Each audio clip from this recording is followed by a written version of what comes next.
মাটি। জননী জন্মভূমিশ্চ স্বর্গাদপি গরীয়সী। আজকে আমি এই কবিতাটি পল্লবী মণ্ডলটির লেখা, এটা আমি পাঠ করব। মাটি, তুমি সহ্য করেছো কত অত্যাচার, তোমার বুক চিরে মানুষ বানায় অট্টালিকা, তোমার বুক চিরে মানুষ লাগায় ফসল, তবু তুমি নীরব নিস্তব্ধ। কিন্তু কেন কেন সহ্য করেছো এই অত্যাচার? কারণ তুমি যে জননী, তুমি দাও আমাদের জীবন গড়া স্থান, আবার তুমি দাও আমাদের চিরতরে ঘুমানো শান্তিময় শয্যা। তুমি পালন করো মোদের, অথচ আমরা অকৃতজ্ঞের মতো তোমার উপকার করি অস্বীকার। তবু তুমি কিছু বলো না। তুমি পালন করেছিলে বিদ্যাসাগর রামমোহনদের, যারা ছিল তখনকার এক আগুন, যে আগুন দগ্ধ করেছিল সকল অত্যাচার, পুড়িয়ে মেরেছিল সতীদাহ প্রথা বাল্যবিবাহ।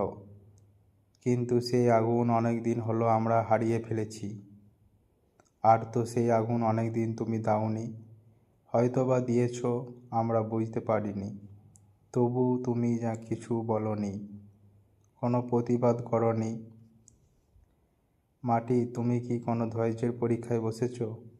না তোমার কর্তব্য পালন করছো? প্রত্যেকটি মানুষ শিখুক এই সহ্যশীলতা, তারা বুঝতে শিখুক অত্যাচারের মর্ম বেদনা। মাটি, সত্যিই তুমি সহ্যশীলতার এক জ্বলন্ত উদাহরণ এই বিশ্ব মাঝে। আবার দাও সেই আগুন, পুড়িয়ে ছারখার করুক সকল অত্যাচার, আর শিখুক অকৃতজ্ঞ মানুষরা, তারা জানুক জননী জন্মভূমিশ্চ স্বর্গাদপি গরীয়সী।